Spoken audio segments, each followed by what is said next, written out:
गणपती खजुरिया यांची social media या सहसंयोजक पदावर नियुक्ती करण्यात येत आहे। त्यांनी नियुक्तीपत्र फडणवीस साहेबांच्या हस्ते स्वीकारावं, त्यांनी सभामंचावर यावं। प्रफुल्ल दिनकरराव जोशी यांची नागपूर जिल्हा उपाध्यक्ष या पदावर नियुक्ती करण्यात येत आहे। त्यांची सुद्धा नियुक्तीपत्र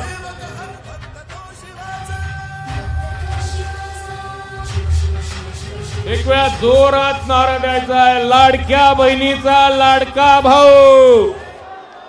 त्या आपल्या भगिनींचे हात नाही वरती येऊन राहिले, पर्स मध्ये ठेवल्या का आपण? लाडक्या बहिणीचा लाडका भाऊ, लाडक्या बहिणीचा लाडका भाऊ। आमच्या जावयाले सुद्धा विनंती करून राहिलो, त्याने सुद्धा हात वर करावा। लाडक्या बहिणीचा लाडका भाऊ, लाडक्या बहिणीचा लाडका भाऊ। यानंतर राज्याचे उपमुख्यमंत्री सन्माननीय देवेंद्र फडणवीस यांना विनंती करतो, त्यांनी या ठिकाणी मार्गदर्शन करावं। भारत माता की, भारत माता की, छत्रपति शिवाजी महाराज की, धर्मवीर छत्रपति संभाजी महाराज की जय भवानी, जय भवानी। हिंदवी स्वराज्याचे सरसंस्थापक छत्रपती शिवरायांना मानाचा मुजरा करतो। भारतीय राज्यघटनेचे शिल्पकार भारतरत्न डॉक्टर बाबासाहेब आंबेडकर यांना मानवंदना अर्पित करतो।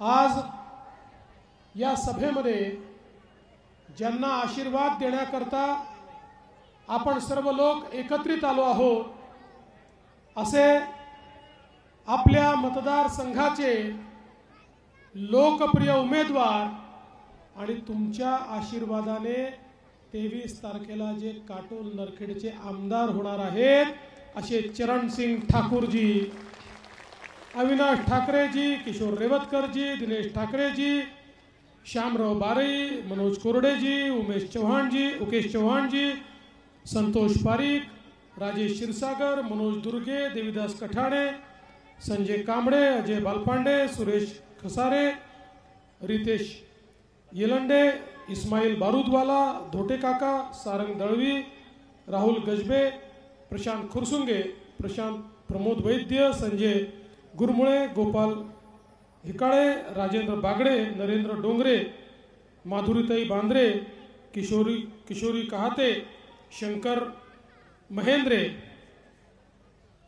या ठिकाणी मंचावर उपस्थित सर्व मान्यवर, काही नावं या ठिकाणी सुटलेली आहेत, विशेषतः आमच्या सतरंजी संघटनेची नावं सुटलेली दिसत आहेत। माझी चूक नाही आहे, लिहिणाऱ्याची चूक आहे, तुमची माफी मागतो। पण काही काळजी करू नका, एकत्रितपणे तसंही मला सतरंजी संघटनेचे आभार मानायचे आहेत की त्यांनी इतके दिवस संघर्ष केला आणि संघर्ष केल्यानंतर या ठिकाणी चरण भाऊंना पूर्ण पाठिंबा देऊन आणि चरण भाऊंना निवडून आणण्याचा या ठिकाणी निर्धार केला। मी त्याबद्दल त्यांचे अतिशय मनापासून आभार मानतो। बंधू भगिनींनो, आज खरं म्हणजे विलक्षण योगायोग आहे। मी या ठिकाणी सभेकरता येत असताना आज सकाळी एका टीव्ही चॅनलवर एक मुलाखत मला ऐकायला मिळाली। ही मुलाखत एक रिटायर्ड जज आहेत चांदीवाल यांची मुलाखत होती। चांदीवाल आयोग सन्मान्य अनिल बाबू देशमुख ज्यावेळेस गृहमंत्री होते आणि त्यांच्यावर ज्यावेळेस 100 कोटीचा आरोप लागला, त्यावेळी त्यांच्याच सरकारने चांदीवाल आयोग तयार केला आणि चांदीवाल आयोगाचा एक रिपोर्ट उद्धव ठाकरे साहेबांकडे आला। त्यांनी तो बंद करून टाकला आणि तो रिपोर्ट बाहेरच केला नाही। त्यानंतर अचानक गेले वर्षभर अनिल देशमुखजी रोज सांगायचे, चांदीवालनी मला क्लीन चिट दिली, चांदीवालनी मला क्लीन चिट दिली, देवेंद्र फडणवीसच माझ्या मागे लागले आहेत, चांदीवालनी क्लीन चिट दिली। आज चांदीवाल यांनी इंटरव्ह्यू देऊन सांगितलं मी कुठलीही क्लीन चिट दिलेली नाही।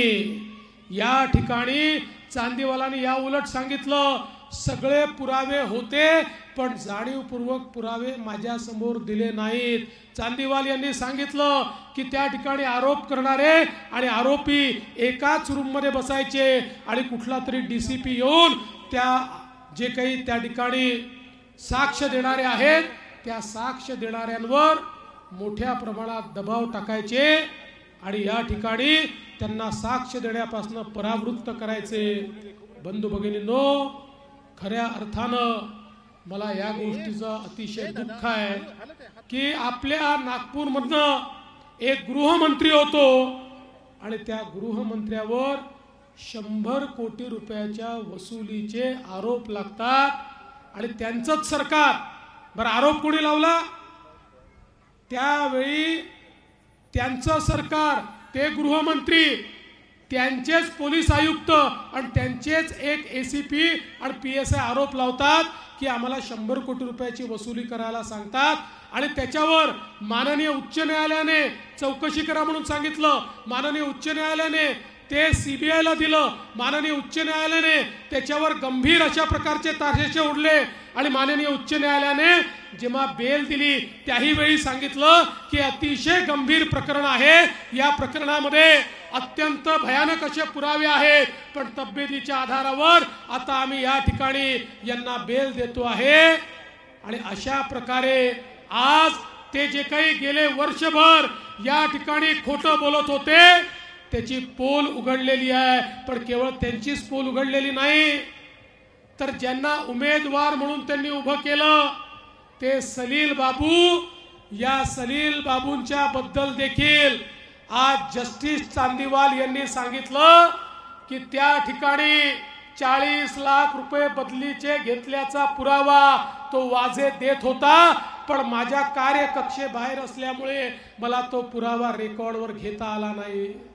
आता मला सांगा, अशा प्रकारचे उमेदवार जर आपण या ठिकाणी निवडून दिले तर काय आपला विकास होणार आहे? हे काटोलचं क्षेत्र इतकं मागे का राहिलं? या काटोलच्या क्षेत्रामध्ये, या नरखेडच्या क्षेत्रामध्ये आज आपल्याला विकास का पाहायला मिळत नाही? इतके वर्षानंतर देखील सातत्याने मागणी होते आम्हाला विकास हवाय। अरे तुम्ही बघा, बाजूला आमचे बावनकुळे साहेबांचं क्षेत्र, त्यांनी क्षेत्र बदलून टाकलं। आमचे समीर भाऊ निवडून आले, त्यांनी क्षेत्र बदलून टाकलं। आमचे आशिष जयस्वाल निवडून आले, त्यांनी क्षेत्र बदलून टाकलं। पण 20-20, 25-25 वर्ष तुम्हीच मंत्री, तुम्हीच या ठिकाणी सातत्याने निवडून येणार। निवडणुका आल्या की नौटंकी करणार, निवडणुका आल्या की भावनिक होणार, निवडणुका आल्या की जातीपातीचं राजकारण करणार, निवडणुका आल्या की हम साथ साथ है म्हणणार आणि निवडणुका संपल्या की आप हमारे है कौन, अशा प्रकारची यांची परिस्थिती आहे। हम आपके है कौन असं 25 वर्ष आपण या ठिकाणी बघितलं। मला असं वाटतं आता खऱ्या अर्थानं काटोल मतदारसंघाला पुन्हा जाग आलेली आहे। चरणसिंग ठाकूर, खरं म्हणजे या माणसाचं मी याकरता कौतुक करेन, हा आमदार नव्हता, हा कुठल्या पदावर नव्हता, पण एखाद्या आमदाराला लाजवेल अशा प्रकारे सातत्याने या क्षेत्राचे कामं घेऊन ते मुंबईला येत होते आणि कामांचा पाठपुरावा करत होते। आज आपण पाहू शकतो वेगवेगळ्या प्रकारची जी काही काली चरणसिंगजींनी इतका पाठपुरावा त्या ठिकाणी केला, माझ्या मागे, गडकरी साहेबांच्या मागे, बावनकुळे साहेबांच्या मागे। खरं म्हणजे आठवड्यातले 2 दिवस आमदाराने मंत्रालयात गेलं तरच कामं होतात। तुमचे आमदार कधी दिसले नाही, पण चरणसिंग ठाकूर मात्र आठवड्यातनं 2 दिवस काटोलचे प्रश्न मार्गी लावण्याकरता मंत्रालयात दिवसभर त्या ठिकाणी पाठपुरावा करताना आपण बघितले। आणि म्हणून आज आपल्याला कल्पना आहे मोठ्या प्रमाणात हे परिवर्तन आपल्याला करायचं आहे।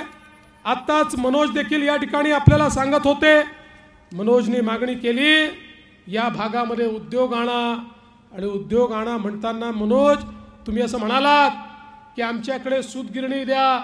मी तुम्हाला आज सांगतो, तुम्ही पुढाकार घ्या, तुम्ही पुढाकार घ्या. आपलं सरकार आल्यानंतर तुमच्या पुढाकारानं सूतगिरणी देण्याचं वचन हा देवा भाऊ तुम्हाला या ठिकाणी देतो. आज या भागामध्ये जे वेगवेगळे उद्योग तुम्हाला पाहिजेत, आज चरण भाऊंसारखा एक जर आमदार या ठिकाणी आला, चरण भाऊचा पाठपुरावा तुम्हाला माहिती आहे. आणि सगळ्यात महत्त्वाचं आपल्या सगळ्यांचे सर्वोच्च नेते गडकरी साहेब, मी, बावनकुळेजी, आमच्यापैकी कोणीही चरण भाऊला नाही म्हणू शकत नाही.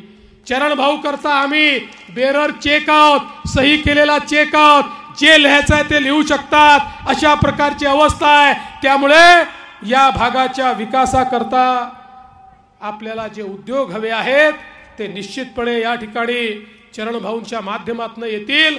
आणि त्याकरता जी व्यवस्था करायची आहे ती व्यवस्था आपण निश्चितपणे करू. इथली MIDC आता ओसाड राहू देणार नाही, हे निश्चितपणे मी आपल्याला सांगू इच्छितो. आज खरं म्हणजे आपल्याकडे एवढ्या मोठ्या प्रमाणात संत्रा होतो, पण संत्र्यावर त्या ठिकाणी प्रक्रिया होत नाही. मागच्या काळामध्ये मी आणि गडकरी साहेबांनी प्रयत्न करून आपल्या मिहानमध्ये रामदेव बाबांच्या कंपनीला जागा दिली आणि त्यांना सांगितलं संत्र्यावर प्रक्रिया झाली पाहिजे.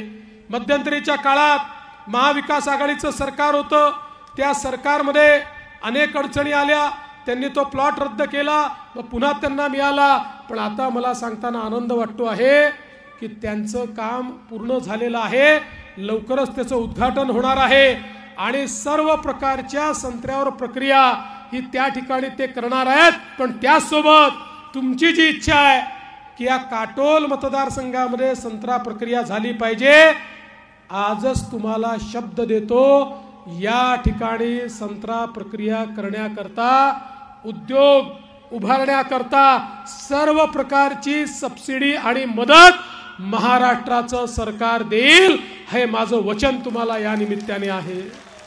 बंधू भगिनींनो, हे सामान्य सर्वसामान्यांचं हित पाहणारं आपलं सरकार आहे. आपण पाहू शकतो या भागामध्ये राहणाऱ्या सर्व समाजाचा विचार आपण केला. या भागामध्ये वेगवेगळ्या प्रकारचे जे समाज आहेत त्यांचे समाज भवन आपण केले. रघवी समाजाकरता इतके वर्ष भवनाची मागणी होती. अविनाश भाऊ माझ्याकडे त्यांना घेऊन आले होते. रघवी समाजाच्या समाज भवनाला एका झटक्यामध्ये आपण 5 कोटी रुपये त्या ठिकाणी दिले. आणि काळजी करू नका, अजून पैसे लागले तर ते देखील आपण आचारसंहिता संपल्यावर देऊ, एक चांगलं भवन बनवू. कुणबी समाजाचं भवन आपण त्याकरता पैसे दिले, ते भवन देखील त्या ठिकाणी तयार झालं. वेगवेगळ्या प्रकारे समाजातले जे काही वेगवेगळे कामं आहेत ती आपण सातत्याने करतो आहे. आणि यासोबत मला सांगताना आनंद वाटतो, लोधी समाजाची मागणी होती, आम्हाला सेंट्रल OBCच्या लिस्टमध्ये न्या.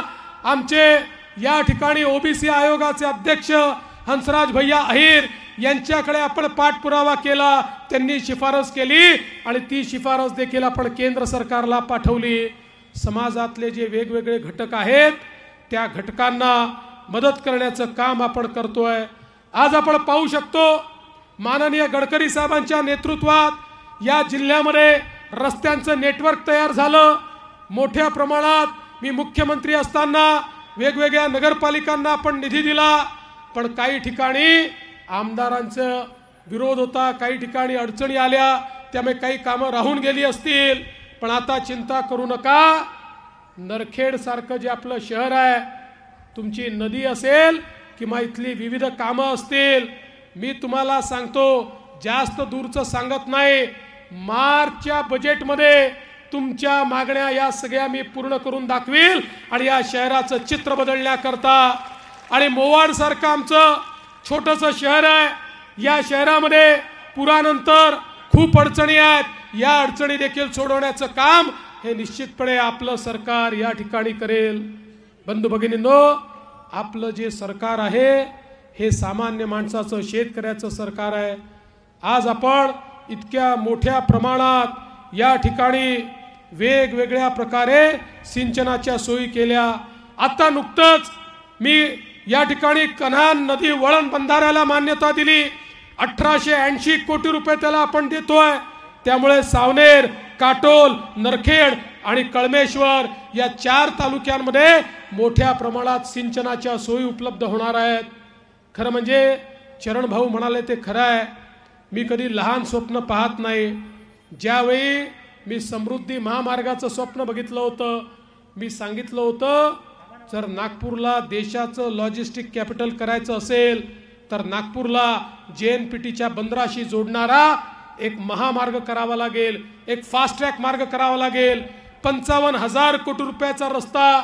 लोक मला वेड्यात कळायचे, या ठिकाणी 100 कोटीचा रस्ता होत नाही आणि तुम्ही कुठनं करणार आणि त्याचं लँड ॲक्विजिशन कसं करणार आणि सगळा नवीन रस्ता करायचा आहे, याला पैसा कुठनं आणणार. पण मी सांगितलं मी हे करणार आणि 5 वर्षामध्ये समृद्धी महामार्ग मी करून दाखवला. आज या समृद्धी महामार्गामुळे इतक्या मोठ्या प्रमाणात उद्योग आपल्याकडे यायला लागले. मागच्याच महिन्यामध्ये 20,000 कोटीच्या उद्योगाचं मी उद्घाटन केलं आणि 40,000 कोटी रुपयाच्या उद्योगाचं मी भूमिपूजन केलं. आणि आज एक मोठा लॉजिस्टिक हब आता आपण या नागपूरमध्ये तयार करतोय, नागपूर जिल्ह्यामध्ये तयार करतोय.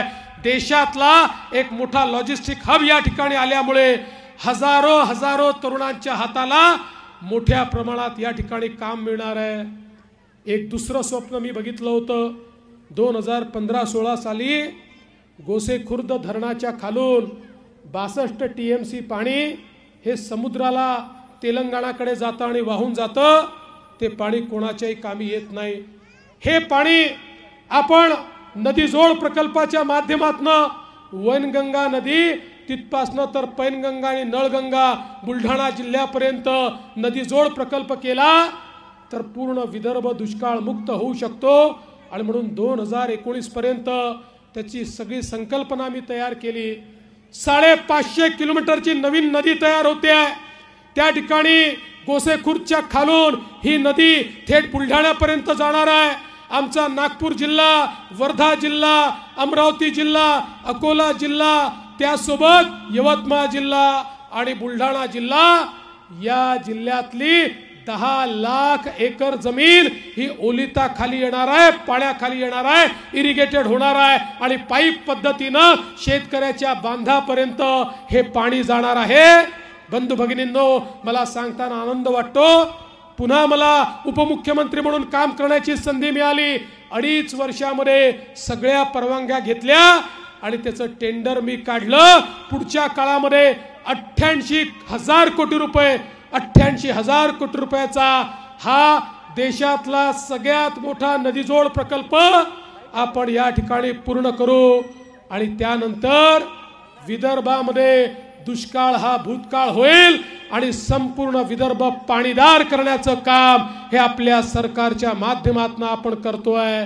त्यामुळे सामान्य शेतकऱ्याच्या पाठीशी उभं राहणारं अशा प्रकारचं आपलं हे सरकार आहे. आज आपण पाहू शकतो, आपण शेतकऱ्यांना 1 रुपयात पीक विमा दिला.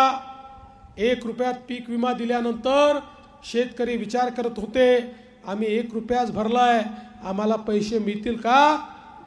या वर्षी शेतकऱ्यांना पीक विम्यापोटी 8,000 कोटी रुपये आम्ही दिले. शेतकऱ्यांचा 1 रुपया आणि त्यांना 8,000 कोटी रुपये आम्ही दिले. आपल्याला कल्पना आहे, माननीय मोदीजींनी किसान सन्मान योजना सुरू केली. 6,000 रुपये शेतकऱ्यांच्या खात्यात द्यायला सुरू केलं. आपण नमो किसान सन्मान योजना सुरू केली. आपणही 6,000 रुपये देणं चालू केलं. 12,000 रुपये शेतकऱ्यांच्या खात्यात जातात.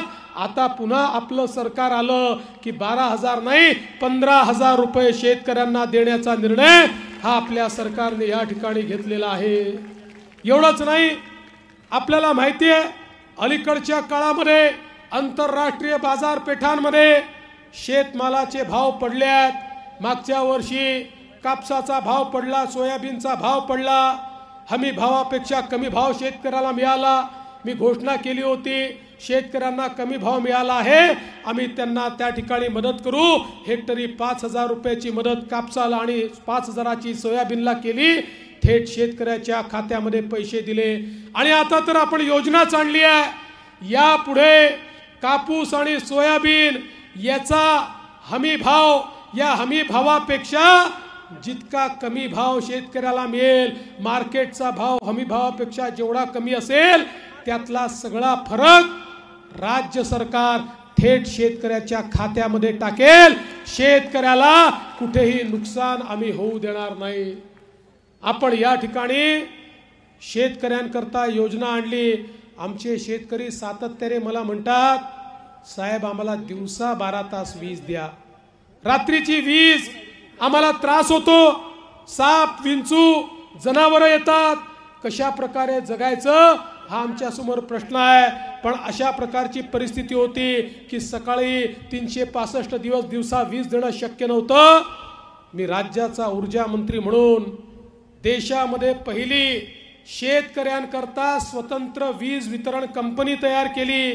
या कंपनीमध्ये 14,000 मेगावॅटचे सौर ऊर्जेचे प्रकल्प सुरू केले. 2,000 मेगावॅटचे पूर्ण झाले. 18 महिन्यामध्ये हे सगळे प्रकल्प पूर्ण होतील आणि हे प्रकल्प पूर्ण झाल्यानंतर 365 दिवस माझ्या शेतकऱ्यांना दिवसा 12 तासाची वीज ही अखंडित पद्धतीने आपण त्या ठिकाणी देऊ. आणि सोबत आपल्याला तर माहिती आहे, आपण आता विजेचं बिल 000 केलं आहे. आमच्या शेतकऱ्यांना बिल तर येतं, त्यांना आम्ही सांगतो तुमचं बिल इतकं आहे, पण ते बिल सरकारने भरलाय, आता तुमच्याकडनं घेणं किती? 000, 1 पैसा घेणं नाही. आणि पुढचे 5 वर्ष शेतकऱ्यांकडनं विजेचं बिल घेतलं जाणार नाही, हा निर्णय आपण केला. आणि सोबतच आपण या ठिकाणी मागेल त्याला सौर कृषी पंपाची योजना आणली आहे. आता नवीन कनेक्शन मागायची गरज नाही, थेट आम्हाला सौर कृषी पंप मागा. 10% पैसे भरले, 90% पैसे आम्ही भरू. पुढचे 25 वर्ष दिवसा वीज मिळेल, 25 वर्ष विजेचं बिल भरावं लागणार नाही. आणि त्यासोबत 5 वर्षाची गॅरंटी आमची, तुटफूट झाली तर आमची, चोरी गेली तर इन्शुरन्स काढून ठेवलेला आहे. त्यामुळे 25 वर्षाची तुमची काळजी मिटेल. अशा प्रकारची योजना राज्य सरकारच्या माध्यमातून आपण राबवतो आहोत. आमच्या शेतकऱ्यांना सर्व प्रकारची मदत आपल्या सरकारच्या माध्यमातून आपण करतो. आणि आता तर आपण निर्णय केलाय, आमच्या चरण भाऊला तुम्ही निवडून दिलं, आपलं सरकार पुन्हा आलं की शेतकऱ्यांना पूर्ण कर्जमाफी आपलं सरकार या ठिकाणी देणार आहे. 7/12 कोरा करण्याचं काम हे आपल्या सरकारच्या माध्यमातून करायचं आपण ठरवलं आहे. आणि म्हणून बंधू भगिनींनो, आज आपण पाहू शकतो सगळ्या समाजाकरता आपलं सरकार राबताय. समाजातले जे घटक आहेत, मग आमची अंगणवाडी सेविका असेल, आमची आशाताई असेल, आमचे कोतवाल असतील, आमचे पोलीस पाटील असतील, आमचे ग्राम रोजगार सेवक असतील, सगळ्यांच्या मानधनात वाढ करण्याचं काम आपल्या सरकारने केलं. आणि आज सातत्याने ज्या घटकाकडे कोणी लक्ष देत नव्हतं त्या घटकाकडे आपलं सरकार लक्ष देत आहे. आपले जे बांधकाम कामगार आहेत, या बांधकाम कामगारांकरता आपण त्या ठिकाणी बांधकाम कामगार मंडळ मी मुख्यमंत्री असताना सुरू केलं. त्या माध्यमातून त्यांच्याकरता योजना सुरू केल्या. आता बांधकाम मंडळाची नोंदणी झाली, कार्ड मिळालं की त्यांना 5,000 रुपये त्या ठिकाणी आपण देतो. त्यांना भांडी कुंडी देतो, त्यांना जेवणाची व्यवस्था करतो, त्यांच्याकरता 4 लाख रुपये घर बांधण्याकरता देतो, त्यांच्या मुलांच्या शिक्षणाकरता शिष्यवृत्ती देतो, उच्च शिक्षणाकरता पैसे देतो, ते दुर्दैवाने जखमी झाले उपचाराकरता पैसे देतो, ते त्या ठिकाणी निवर्तले तर त्यांना इन्शुरन्सचे पैसे देतो. म्हणजे ज्या बांधकाम कामगाराकडे कोणी ढुंकूनही पाहत नव्हतं, आज सर्व प्रकारची सामाजिक सुरक्षा, म्हणजे 60 वर्षाचा तो झाला तर त्याला पेन्शन सारखे पैसे मिळतील, ही व्यवस्था देखील बांधकाम कामगाराकरता आपल्या सरकारने आता या ठिकाणी केली आहे. आपल्याला माहिती आहे, मी ज्यावेळेस मुख्यमंत्री होतो पहिल्यांदा महाराष्ट्रामध्ये ओबीसीचं मंत्रालय सुरू केलं. ओबीसी मंत्रालयाच्या माध्यमातून ओबीसी विद्यार्थ्यांना शिष्यवृत्ती दिली. ओबीसी विद्यार्थ्यांना परदेशी शिष्यवृत्ती दिली। आता आपण ओबीसीचे 52 हॉस्टेल तयार केले। प्रत्येक जिल्ह्यामध्ये एक मुलांचं हॉस्टेल एक मुलींचं हॉस्टेल तयार केलं। महाज्योती सारखी संस्था तयार केली, ज्यातनं UPSC MPSC याच्यामध्ये आपल्या पोरांचं सिलेक्शन सुरू झालं। ओबीसी समाजातलं प्रत्येक घटकाचं कल्याण करण्याकरता आपण या ठिकाणी योजना आणल्या आणि त्यांच्या जीवनामध्ये परिवर्तन सुरू केलं। आमच्या आदिवासी समाजाकरता भगवान बिरसा मुंडा योजना आपण आणली। या योजनेच्या माध्यमातून मोठ्या प्रमाणात आमच्या गावापर्यंत, पाड्यापर्यंत, वस्त्यांपर्यंत सगळा विकास पोहोचवला आणि त्यासोबत आदिवासी समाजाकरता घरकुलांची योजना असेल, त्या ठिकाणी आदिवासी मुलांना आणि आमच्या अनुसूचित जातीच्या मुलांना केवळ आश्रमशाळेत शिकण्यापुरतं नाही, आम्ही सांगितलं आश्रमशाळा तर आहेतच, पण या मुलांना चांगल्या खाजगी शाळेमध्ये देखील शिकवलं पाहिजे। आणि म्हणून नामांकित शाळा, ज्या शाळेची फी 50,000 रुपये 1 लाख रुपये आहे, अशा शाळांमध्ये त्यांचं शिक्षण आम्ही सुरू केलं। 50,000 आदिवासीची मुलं आज नामांकित शाळांमध्ये शिकतायत, SCची मुलं नामांकित शाळांमध्ये शिकतायत। समाजातल्या प्रत्येक घटकाच्या जीवनात परिवर्तन आणण्याचं काम आपण केलं। आज मला सांगितलं पाहिजे, या ठिकाणी आपल्या देशाचे प्रधानमंत्री माननीय नरेंद्र मोदीजी यांनी आपल्याला संदेश दिला, देशामध्ये जर क्रांती घडवायची असेल, विकसित भारत जर तयार करायचा असेल, तर या भारताची जी 50% लोकसंख्या आहे, आमच्या माता भगिनी यांना सामाजिक आर्थिक परिवर्तनाच्या क्रांतीचा केंद्रबिंदू करावं लागेल। आणि म्हणून मोदीजींनी बेटी बचाओ बेटी पढाओ पासनं तर लखपती दीदी पर्यंत 14 वेगवेगळ्या योजना केल्या। लखपती दीदी म्हणजे काय माहिती आहे? मोदीजींच्या योजनेमधनं रोजगार मिळवून आमच्या ज्या बहिणी वर्षाला 1 लाख रुपयापेक्षा जास्त पैसा स्वतःच्या भरोशावर कमवतात, त्यांना लखपती दीदी म्हणतो। आपल्या महाराष्ट्रात आम्ही 11 लाख लखपती दीदी केल्या, आता 25 लाख करणार आहोत। मग 2028 पर्यंत 50 लाख आमच्या बहिणींना लखपती दीदी करणार आहोत। चरण भाऊ, तुम्हाला तर आमच्या बहिणी निवडून देणारच आहेत, तुमच्यावर जबाबदारी टाकतो। या मतदारसंघात किमान माझ्या 25,000 बहिणी लखपती दीदी झाल्या पाहिजेत। त्याकरता तुम्हाला जे पाहिजे ते देवा भाऊ तुम्हाला देईल, त्याची काळजी करण्याचं कारण नाही। आणि म्हणून मोदीजींचा मंत्र हा पुढे नेण्याकरता आपण देखील लेक लाडकी सारखी योजना आणली, ज्या योजनेच्या अंतर्गत आपल्या घरामध्ये कन्या रत्न जन्माला आलं तर तिच्या जन्माचं स्वागत झालं पाहिजे। जन्माला आली की 5,000 रुपये, पहिल्या वर्गात गेली की 5,000 रुपये, 7व्या वर्गात गेली की 7,000 रुपये, 11व्या वर्गात गेली की 8,000 रुपये, 18 वर्षाची झाली की 75,000 रुपये, असे 1 लाख रुपये त्या घराला सरकारच्या वतीनं आपण देतो। घरामध्ये मुलगी आली म्हणजे लक्ष्मी आली, याचं प्रत्यंतर आमच्या घरी आलं पाहिजे। ही लेक लाडकी योजना आपण सुरू केली। एवढंच नाही, मुलींना उच्च शिक्षण मिळालं पाहिजे। आपल्याला माहिती आहे उच्च शिक्षणाचं मोठ्या प्रमाणात खाजगीकरण झालं आहे। आज एखाद्याला आमच्या मुलीला डॉक्टर व्हायचं आहे, इंजिनियर व्हायचं आहे, MBA व्हायचं आहे, BBA व्हायचं आहे, वकील व्हायचं आहे, MSc करायचं आहे, PhD करायचं आहे, 1 लाख रुपये फी, 2 लाख रुपये फी, 5 लाख रुपये फी। घरी अवस्था अशी आहे, गरीबाच्या मध्यमवर्गीयाच्या घरामध्ये एक मुलगा असेल एक मुलगी असेल, आई बाप मुलीला बोलवतात, तिला म्हणतात बाई आम्हाला एकाला शिकवण्याची ऐपत आहे, आम्ही दोघांना शिकवू शकत नाही, त्यामुळे तुझं तर लग्नच करायचं आहे, तू बाई घरी बस, तुझ्या भावाला आम्ही शिकवतो। अतिशय हुशार असलेली ती कन्या त्या ठिकाणी शिकू शकत नाही, पैशाअभावी शिकू शकत नाही। आम्ही निर्णय केला, आई बापांना सांगितलं तुम्ही मुलीला शिकवू शकत नाही, तुमच्याकडे पैसा नाही, चिंता करू नका, मुलीचे मामा मुंबईच्या मंत्रालयात बसले आहेत, ते मामा तिची काळजी घेतील आणि आम्ही मुलींच्या मोफत शिक्षणाचा त्या ठिकाणी निर्णय घेतला। आता 1 लाख असो, 2 लाख असो, 5 लाख असो, कितीही मुलीची फी असली तरी महाराष्ट्राचं सरकार आणि महाराष्ट्राच्या सरकारमध्ये बसलेले मुलीचे मामा हे त्या मुलीचं शिक्षण पूर्ण करतील, हा निर्णय आपल्या सरकारने घेतला। आपण महिलांकरता ST मध्ये 50% कन्सेशन दिलं। आता मनोज भाऊ सांगत होते आमची STच जात नाही, काळजी करू नका मनोज भाऊ, आपण रस्ते करून ST करू, काही काळजीचं कारण नाही आहे, पण ST मध्ये 50% कन्सेशन आपण त्या ठिकाणी दिलं। जेव्हा आम्ही कन्सेशन दिलं, अर्ध तिकीट केलं, ST महामंडळाचे लोक धावत आले, म्हणाले साहेब योजना बंद करा। अरे म्हटलं का बंद करायची? अरे म्हणाले साहेब आधीच ST डबघाईला आली आहे आणि अर्ध्या तिकीट म्हणजे आमची ST बंदच पडेल। आम्ही सांगितलं तुम्ही काळजी करू नका, आम्ही तुम्हाला पैसे देऊ, पण ही योजना चालवायची आहे। महिन्या दीड महिन्यापूर्वी ते पुन्हा धावत आले, म्हणाले साहेब काही झालं तरी योजना बंद करू नका। अरे म्हटलं अजब लोक आहे, आधी आले सुरू करू नका, आता म्हणता बंद करू नका।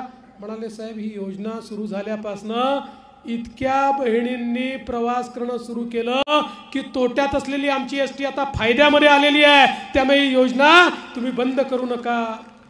मग मी जरा माहिती काढली, चाललं तरी काय आहे। माझ्या लक्षात आलं अलीकडच्या काळामध्ये आमच्या लाडक्या बहिणी आमच्या भाऊजींना सांगतात तालुक्याला जायचं आहे, जिल्ह्याला जायचं आहे तर तुम्ही घरी बसा, मीच जाऊन येते। तुम्ही गेले तिकीटे दुप्पट लागते आणि गेले की पान तंबाखू खर्रा ठर्रा काय काय करून येता आणि पैसे बर्बाद करून येता। मी गेली तर अर्ध्या पैशामध्ये घरचे पैसे वाचवून येते, त्यामुळे माझी लाडकी बहीणच आता बाहेर पडली आहे आणि महाराष्ट्र सरकारला त्या ठिकाणी दुवा देते आहे। बंधू भगिनींनो, आपल्या सरकारने मुख्यमंत्री माझी लाडकी बहीण योजना आणली। आमच्या बहिणींच्या खात्यामध्ये महिन्याला 1500 रुपये टाकण्याचा आम्ही निर्णय केला। जेव्हा योजना आणली त्यावेळी हे काँग्रेसचे लोक, शरद पवारांच्या पार्टीचे लोक, हे उबाठाचे लोक आमचा मजाक उडवायचे, अशी योजना असते का, हे तर होणारच नाही, हे तर जमणारच नाही, पैसे जाणारच नाही, हे तर तुम्ही खोटं सांगताय, तुम्ही जुमले करताय। त्या सगळ्यांच्या नाकावर टिचून 2.5 कोटी बहिणींच्या खात्यामध्ये नोव्हेंबर पर्यंतचे सगळे पैसे टाकून दिले। आणि बहिणींनो चिंता करू नका, याच्या पुढे पुन्हा सरकार आलं 1500 नाही 2100 रुपये तुमच्या खात्यामध्ये आम्ही टाकणार आहोत। पण मला बहिणींना सांगायचं आहे, जसे आम्ही तुमचे सख्खे भाऊ आहोत, तुमचे काही सावत्र भाऊही मार्केटमध्ये फिरताय। हे काँग्रेसचे, शरद पवार गटाचे, उबाटाचे हे सगळे तुमचे सावत्र भाऊ योजना बंद कशी करायची, योजना अरे काय यांचं डोकं आहे बघा। आमच्या बहिणींना 2 पैसे मिळतात त्याच्या विरुद्ध कोर्टात गेले, हायकोर्टामध्ये। कोण गेलं?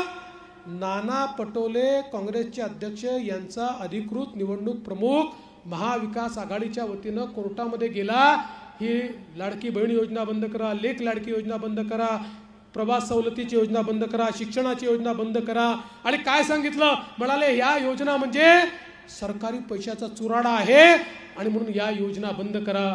पण काळजी करू नका, तुमचे सख्खे भाऊ त्या ठिकाणी होते, आम्ही कोर्टाला सांगितलं आणि कोर्टाने देखील सांगितलं लाडकी बहीण योजना सुरूच राहील, ती बंद होणार नाही।